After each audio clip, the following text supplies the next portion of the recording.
These farmers have refused food for a day.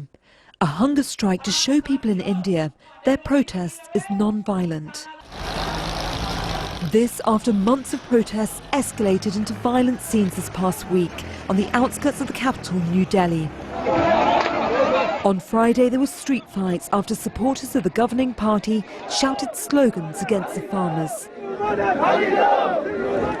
Police dispersed the crowds using tear gas and batons. And on Tuesday, a farmers' tractor rally culminated in these scenes at New Delhi's famous Red Fort. Farmers have been counter-protest sites for 2 months to demand the government repeals 3 new agricultural laws. The government has offered to put them on hold for 18 months, but farmers want them dropped, saying they'll only benefit big businesses. Although there is heavy police presence, the farmers say more people have been inspired to join them. I want to congratulate the farmers of Punjab and the unions for awakening the other farmers in the country who are fed up with the Modi government and are sitting quietly at home.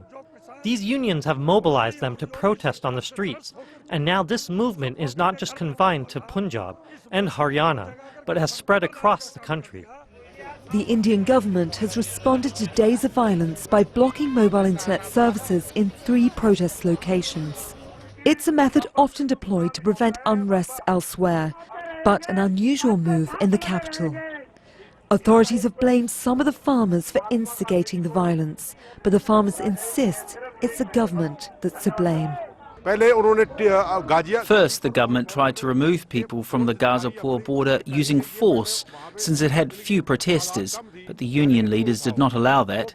They instigated the locals here to cause a riot through stone pelting and other means. These protests have been one of the biggest challenges for Prime Minister Narendra Modi. Nearly half of India's population is employed in agriculture. 11 rounds of talks between the farmers' unions and the government has failed to resolve the crisis. For now, the protesters here say with time, their movement is only getting stronger.